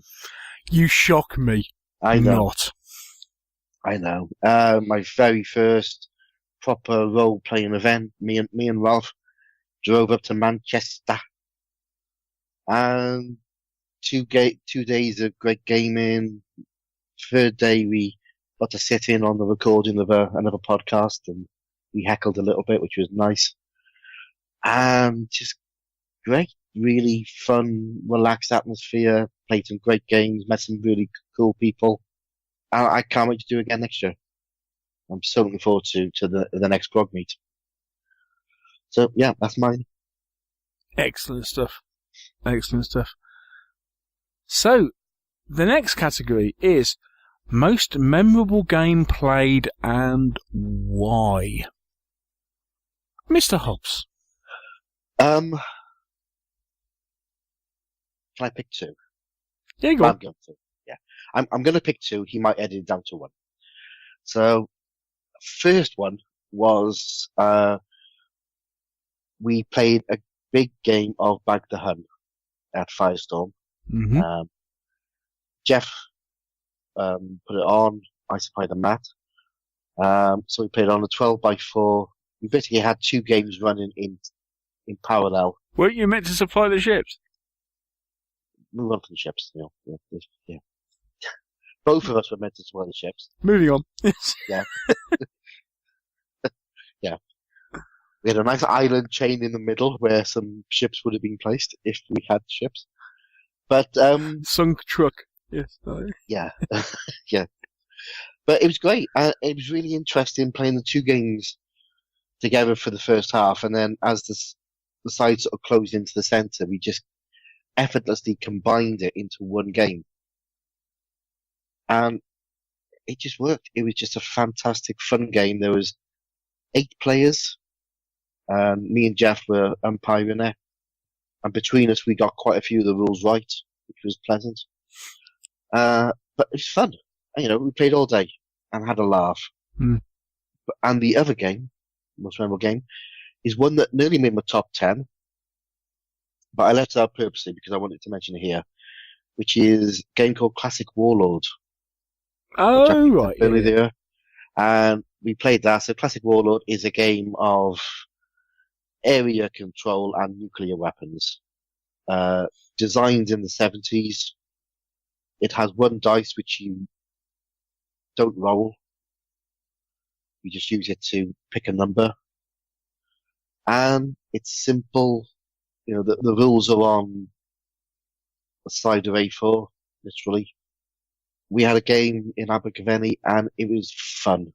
Just lots of backbiting, lots of nuclear warheads going off for no apparent reason. It was absolute carnage. And at the end of it, you sort of look at the board and go, oh God, if that was real, we've just wiped out half of Europe. And it's a game that sort of makes you think. But at the same time, great fun. And such a simple game. So, yeah, Classic Warlord. Still available. If you hunt it down. Everybody should own one. Excellent. So, most memorable games played and why? So following your lead, I'll go for 2. The first actually relates to an aforementioned gaming event, which was at Market Larden, and the games I ran of Dux Britanniarum 7 Spears. The first time I've umpired that game, played a couple of games during the day. Again, it was one of those things of I'd actually worked quite hard to get figures painted for it, and put everything together, and when it all kind of came together and worked, I was quite chuffed. So I just really enjoyed umpiring both of those games. They were a joy to umpire. Anyway, so that was one. Second most memorable game I played was a game of Gangs of Rome I played during the Gangs of Rome day. We were up in Derby. The second time I have played Mr. Terry Mearman. Hello, Terry. This year at a game because we ended up playing each other at Test of Honor earlier in the year, and we ended up meeting again at the Gangs of Rome day, and it was memorable simply because of the way the game finished. Because it was just one of these games that told a story. The story was my Dominus, the leader of my gang, was under threat from the opponent, so had to be escorted off the table. Your opponent's job is to capture him. And the way it finished, where it's just the story of he was getting desperate, looking for a way off, and suddenly discovered, I know what I will do. I will climb up onto this aqueduct, and I will run off I will run along the aqueduct to get off the table. That works well. Yeah. Which was working really fine until he got to the top of the ladder and got hit in the back of the head by a sling stone. And it was just the way we it was just, we kind of, that is just really funny. And normally what would happen, he would just slump over where he was. But because he was at the top of a ladder, or just climbed onto the viaduct at the top of the ladder, I said, hey Terry, wouldn't it be really funny if he fell off. Because, scale-wise, he's probably about 30, about at least 30 foot off the ground. And I said, wouldn't it be really funny if you fell off? And so how are we going to do it? So tell you what, let's just do an opposed dice roll. And if you win, he falls off. If I win, he collapses in the heap where he is. And Terry won the opposed dice roll. And, so it's just the whole story thing of this guy climbing up this huge piece of scaffolding ladder, desperately trying to escape. Getting hit in the back of the head and then plunging to his death at the bottom. It was a great game. It was a great game with a real kind of story finish to it. And the fact that I lost was kind of secondary to just a fun game. And that's the sort of experience you want, really. That actually, at the end of the day, the game was so good, it doesn't really matter who won or lost. You know? Yeah. Cool. So that was my most memorable games. Right. So what's next in the list? Okay, it's a little bit different. Our favourite non-game product, so gaming accessory. Oh, crikey! Shall I go whilst you try to go on work then? Out? Okay. So, one of my top 10 was Arkham Horror, living card game. Mm-hmm. And what I discovered, because this is the first year I've really played Arkham. I know what's coming. Yes. Yeah. Is storage of these cards is quite complex. There's a lot of cards, and how do you store them more so you can find them? So there are companies out there that make little boxes. You can get little card boxes, which hold 50, 60 cards. Very nice, very cheap, very reliable. Or you can go up a level, which is what I did, and then I sent a picture to Mr. Hickman, and he did exactly the same. Except you bought the bigger one. Except he bought the biggest one you could find. So it's a company called Uplaser, and they do an Arkham Antique box, which is a wooden box, all assembled. Inside you've got rows for holding your card decks. You've got dividers for dividing them up. The outside is all varnished and laminated. It's got like an old leather brass corners on it, and it just looks $1 million because it on the top is routed in a design, so you get like an Arkham Horror style design on top, and it just looks like a wooden chest. It is a thing of beauty. It really is. Yeah. And so useful. So I've got two. I bought one for Lord of the Rings as well. Yeah, unfortunately, I discovered that even the big Lord of the Rings one isn't big enough for my gaming collection. So yeah, I'm not sure if they're still available, but they are just fantastic, absolutely fantastic. So there you go. Cool. That's my non-gaming product of the year. Yes, there are. Yes, there are multiple different kind of storage solutions available for different games.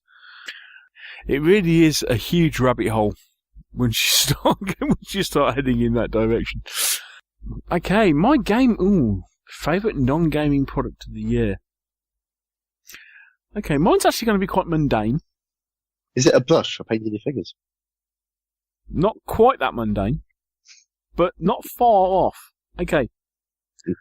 I decided, because a couple of people have said they were really good, I decided to get one of those Citadel miniature holders. For painting. Yep. One of these kind of multi-size expandable jaw miniature holders. Has been excellent. is so much better and more reliable than sticking your miniature on top of an unused paint bottle with a piece of blue tack, and all the inherent risk that that may undertake. Yeah, these it's just fits in the hand really well. It just means that it does exactly what it says on the tin. Miniatures clipping in and out of it. Gives you something really solid to hold on to. You can even it even means you can it gives you your opposing wrist something to help rest up against if you paint in that sort of way. But I've just found it really useful, so much so that actually one of the other things I bought, they have just released the XL version of it. So I got one of those as well. From our lovely sponsors at Firestorm Games, funnily enough. The standard version does between 25 and 40 mil base size. The XL version does 50 mil to, I think it's 135. So it's basically got massive, huge jaws on it. Essentially catering for the, if you want to hold, big oval bases or what have you, and paint those. I mean, the main reason I got it was that some of the, for 50 mil round bases, for some of the figures I have. But yeah, it's very mundane.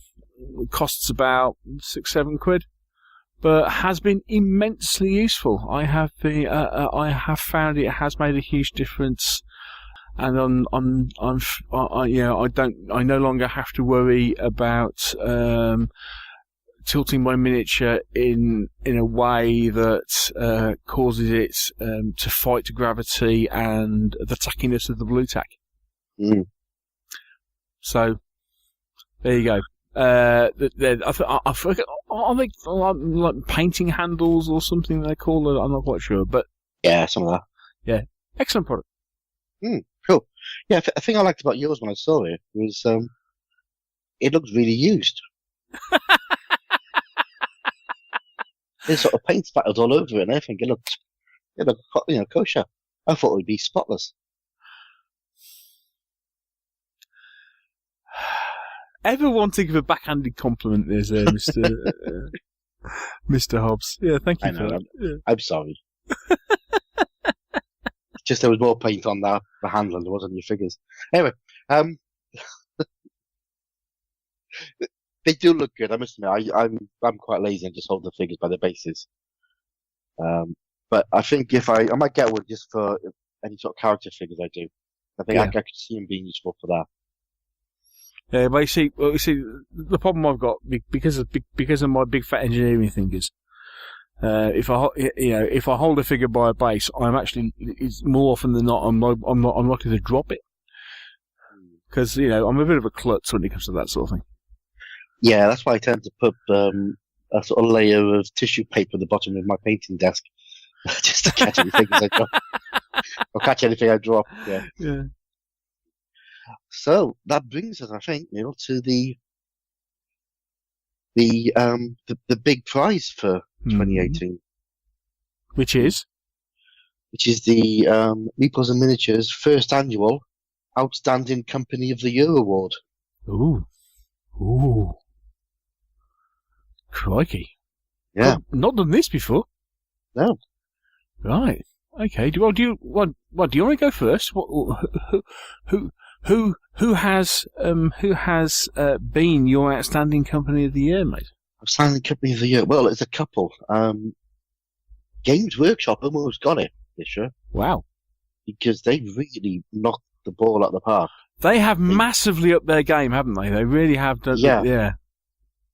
Yeah. I mean, even little things I saw on the news. I noticed that there was all of those fires in California, and a bunch of gamers lost a load of their stuff, and somebody set up a sort of GoFundMe thing for gamers to sort of chip in and get some of these people who'd lost everything some figures to play with.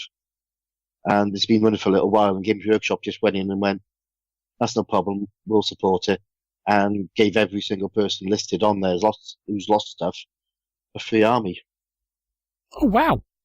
And okay, it's probably small peanuts to them, but they didn't have to do it. No. And 5 years ago, they probably wouldn't have done it. So, but the games they've produced this year have been some really good ones. So, but they haven't won the Outstanding Company of the Year award. For me, I think once again, it has to be Too Fat Lardies for consistently producing some of the best rule sets and supplements out there. Their level of historical knowledge is amazing. The products they sell are so well designed. And I even forgive Rich for singing in my ear for an hour at the last Market Larden event. But, I mean, you look at what they've produced this year. I mean, What a Tank has come out. Blitzkrieg in the West has come out for Iron Bean Shotman. I think there's two of them, wasn't there? They did the Low Countries. Yeah. And there might be a few more of that. They've released the handbook, the 1940 handbook for Chain of Command, which is a stunning piece of work. Yeah, as I say, that hand in hand with the supplements that they did for Iron Bean Shotman, basically covering early war, was a incredible piece of work between that collection. So between the Chain of Command one and then the collection of books they released for Iron Bean Shotman. Yeah, absolutely stunning work. And they're just approachable, and they support their gamers, they support players of their games. Rich and Nick are two of the nicest people you'll ever meet ever. And it just proves that a couple of people with the enthusiasm and the knowledge and the skill can produce so much good stuff. So, yeah. Too Fat Lardies blitz it for me. Yeah. And again, Rich, if you could just send a check to the usual address. Okay. One honourable mention, and then the winner for me this year. Again, partially related to simply what I've been collecting and what I've been playing this year. The honourable mention is War Banner for producing a great game in Gangs of Rome with all its associated miniatures and what have you, plus a fantastic new set of Sengoku period miniatures. Their Warring Clans range is beautiful, and they've been again running games and supporting stuff up and down the country all year. And they've been massively inclusive on development of their new game Mortal Gods coming out next year. Also looking at the redevelopment of Test of Honor and stuff. So they've done I think they've done an outstanding job all year. War Banner, lots of stuff, and I've been massively impressed with them. So that was kind of my honourable mention. For me, my outstanding company of the year, and again, one of the nicest couples you are ever likely to meet, Michael and Joe at Oathsworn Miniatures. This year saw them kind of step up a bit with a new version of Burrows and Badgers. And accompanying that, they've expanded their range of miniatures with some of the best single-piece metal miniatures you will find of anything. I mean, the fact that these are anthropomorphic animals and they are stunning. Disappointed that Joe decided that, or Michael and Joe between them decided that Joe's range of resin scenery was being discontinued. Hugely lucky to manage to get hold of a copy of everyone at the Games Expo. So thanks for the heads up on that, Joe, at the time. You kind of said, oh yeah, this is the last show we're carrying them at. Oh, in that case, then I'll have one of everything. Thank you very much. But they have done a tremendous job, especially with Burrows and Badgers this year. Fab company, really good customer service, and have run 2 or 3 excellent Kickstarters this year to expand their ranges. And top small company. Can't say more than that. They have done a brilliant job this year. Absolutely brilliant job this year. Well done, Mike and Joe from Motorsport. Indeedy. So that's 2018 wrapped up then, I think. I think so. Yeah, pretty much. Yeah, I think that just about covers everything. So, look ahead. Anything you're looking forward to next year? So let's take a quick break and then we'll come back and we'll just look at what we've got, potential things we've got coming next year. Okay. 2 seconds. We'll be back shortly.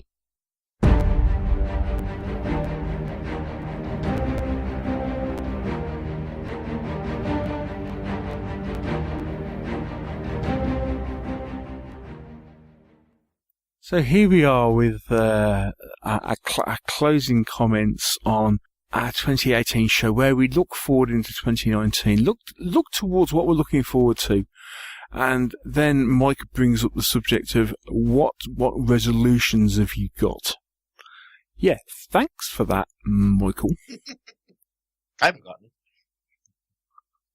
Oh, typical. I don't know. Okay. So, games you're looking forward to in 2019. Any thoughts? Well, games, figures, or what have you. Yeah. Couple, really, I suppose. There is a game which I don't know much about, but I'm intrigued by. So, you know that I've been doing these Enemies of Sartar figures. Yeah. Which are sort of 28mm Chlorantran figures. Mm-hmm. Well, Andrew, who runs that particular company,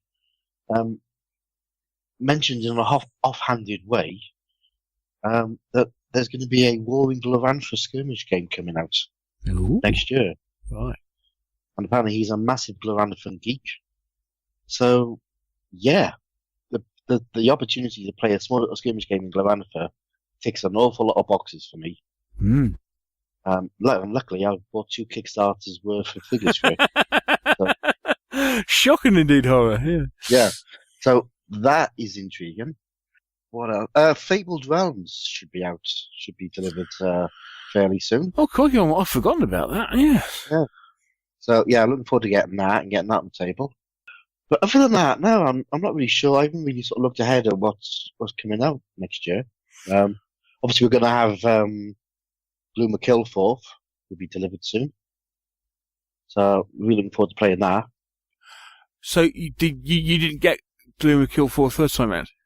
No, I didn't get it. Ah, right, okay, yeah, yes. So I did I did the last Kickstarter they did. Yes. Which is for the expansions, except you went and I'll have the original game. Yes, that's an interesting game. I think you'll like that. That's a cool game. That is. Mm. Yeah. So and Seventh Continent, the second version of that is or the expansions for that will be arriving as well soon. Yes. Ooh. Right. I think they're due to go on the boat in January, February. So cool. Soon. So maybe in our hands. Mm. Right. Well, How about yourself? I've got a few. Right. First off, I'm hearing very good things about Nemesis. Yes, I was going to play that on Tuesday, but I didn't get a chance because the man flu stopped me from getting out. Ah, right. I was one of those people that decided on single wave shipping. So I'm not getting. So I won't be getting my copy until the expansions come out in March. So I'm looking forward to that. But I'm already hearing good things about that. And you mentioned Gloom Kill 4. Funnily enough, the same company, Hall or Nothing Productions, have also produced. I don't know. They're like buses. You haven't had a sci-fi horror game and then 3 come along at once. We've had Deep Madness. We've got Nemesis, and the other thing is a game called Lifeform. Yeah. Now I late pledged for Lifeform after speaking to Tristan at the UK Games Expo. So that's coming. I'm quite looking forward to that. Mortal Gods. Yeah, that does. Yeah, scratch a little bit of an itch. That one. Yeah, ancient. Yes. Small combat. Ancient Greece. Yeah. Looks interesting. Got some nice mechanics. It is now no longer Test of Honor with Greek figures. They have they have changed some of the mechanics to separate the two games out. I'm looking forward to that. Plus obviously we've got plenty of monsters. They will have. Yes. They will have. No, I mean, we have. Sorry, yes. Yes. Oh, yeah. Yes, ancient Greek monsters. Yeah, we've got just the odd one or two. Yes, right. Then other things. I'm thinking. What else have we got? A couple of games that are coming that I didn't order, but other people I know have. Hi, Dave. Well, one is Hi Dave, the other actually is Hi Josh. First game. Hi Dave. U-Boot. Oh yeah, that should be out soon, shouldn't it? That's coming. Yeah, that should be out. That should be out early first quarter of 2019. That's an intriguing looking game. Looking forward to giving that a go. And then from hello Josh, Batman. That is Batman using updated Conan board game stuff. It's Monolith, isn't it? It is Monolith. So Josh being a big Batman fan, that is actually coming. A couple of the bits of fun. I mean, Monolith have said that there's potentially either a Conan expansion due to be potentially coming out next year, or at least kickstarted next year. And then there's the second Mythic Battles set. Ragnarok. The Ragnarok. Yeah. That isn't likely to land until 2020, but that looks intriguing.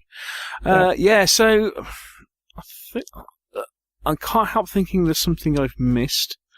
That was it. Thud and Blunder is due out, which is which will be the latest set of warband rules from the. I always get the name wrong on this, and Craig always shoots me afterwards. It is the. Oh, hang on. Because I always think of it. It is the League of Gentlemanly Warfare. Yes, it is the League of Gentlemanly Warfare as opposed to the League of Ungentlemanly Warfare, which was the League of Gentlemanly Warfare. Also about that. It's Craig. It's Craig Cartmel et al. It is their high fantasy warband rules. They are due out, I believe, Q1 of next year. We are hoping to get Craig on the show. we'll get an update from him about the rules. I mean, he's coming on to chat about something else. But while he's on, we will find out a little bit about Thud and Blunder while he's at it. But again, that's kind of it's the next iteration of their rule set from Blood Eagle. And as we've seen from, when they did, whether it's in Her Majesty's Name, Dice Show, and, they keep improving. And, this looks really cool. And that was it. That was the last thing I was thinking of. Actually, considering I was thinking about getting out of Saga, Shock and Need Horror. I am intrigued by the fact that this year or next year, 2019, is likely to see the fantasy version of Saga arrive. Yeah. Couldn't be interested. Yes. So yeah, actually, quite a bit on my radar for next year. As we expected. A shock and indeed horror, as they say. Yes. So, got any resolutions for next year? Any hopes on what usual? Or are you going to, or are you just trying to avoid? Basically, if you don't say anything, you can't be judged. Pretty much. Obviously, I want to play more games. I'll never get up to your level. I'll just sort of carry on with what I'm doing. Hobby's going well. It's keeping me sane. And that's pretty much all I want to do at the moment, Neil, is stay sane. Stay sane. So, yeah. Yeah, very much so much as, everybody will laugh when I turn around and say, I would like to paint some more figures next year than I have done this year. I have achieved painting a lot more figures this year than I have previously, but I haven't painted anywhere near as many as I originally hoped. So the plan is to press on with my figure painting. I'm kind of thinking I might have to kind of have an attack of sensibleness and have another sort through some of the stuff I've got. To say, do I, and this is where I mentioned earlier about, I am wondering if actually some of the stuff that I've currently got, and the thing that immediately springs to mind is Saga. I mean, despite the fact I played, I went to a Saga Ironman tournament this year. Actually, it's a game I haven't really played. So I've got several warbands in boxes for it. Do I keep on with that, or do I decide, actually, Neil, let's be sensible about this. You've got so much other stuff. I have a cataloguing session coming up, at which point I might have to have an attack of sensibleness. Oh, that's scary. That is a bit scary. But you see, as part of the 7 attacks of Shuck, one thing I haven't done yet is I haven't finished a full catalogue of my collection, which is always a bit scary. But I've got Christmas off, so you never know what might happen. But yeah, I mean, carry on playing as many games. I've had a great year playing games this year.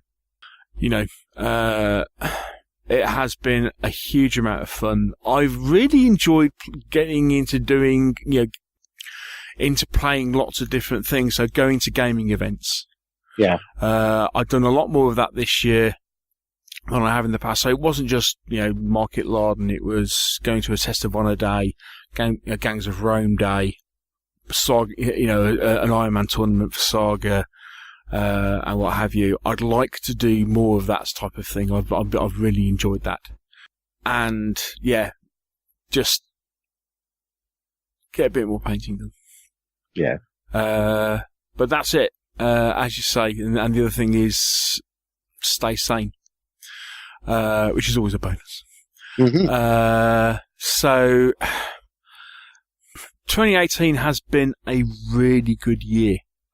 And the other thing is, obviously, just continue to, from our point of view, as on the podcast, continue to produce a show that you want to listen to. I think we're going to continue on with what we've done this year, or the back end of this year. In that, you'll be hearing a lot more about. It's not going to just be us. It's going to be chatting to other gamers.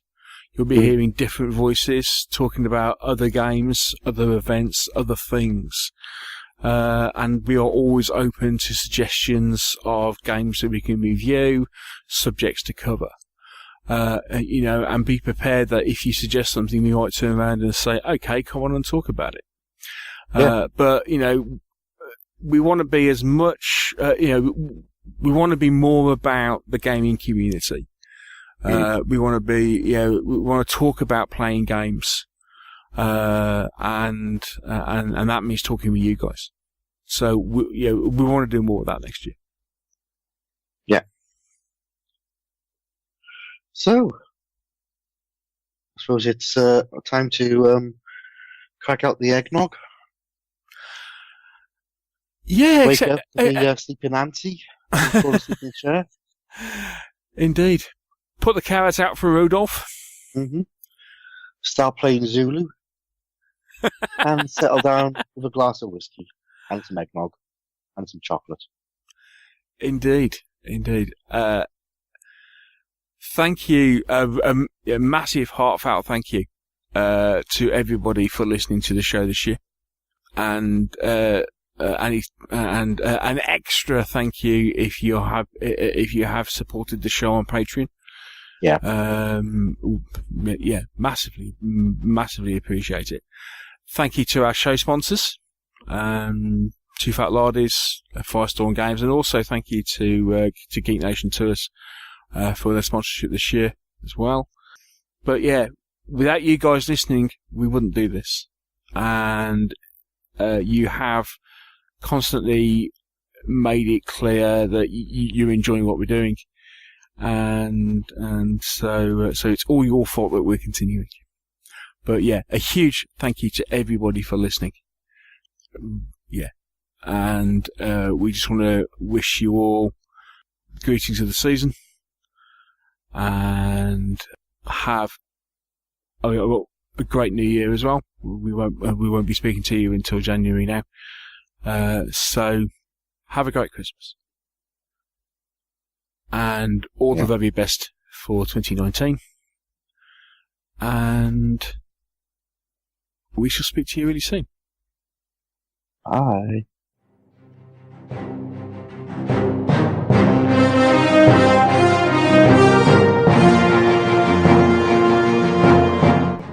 Thank you for listening to the Meeples and Miniatures podcast.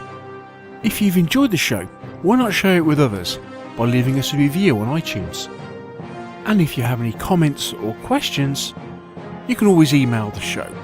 The address is info@meeplesandminiatures.co.uk. And you can also visit our webpage, where you'll find a complete episode archive, all the View from the Veranda podcasts, rules reviews, and our blog of hobby items and news, which is updated several times a week. This is also where you'll find the links to our presence on social media. And here you can follow us on Twitter or join our Facebook group. And finally, here you can also find details should you wish to support us by making a donation to the podcast. All this on the Meeples and Miniatures website, www.meeplesandminiatures.co.uk. The Meeples and Miniatures podcast is licensed under a Creative Commons Attribution, Non-Commercial, No Derivatives 3.0 Unported license. Thanks again for listening, and we'll see you in a couple of weeks.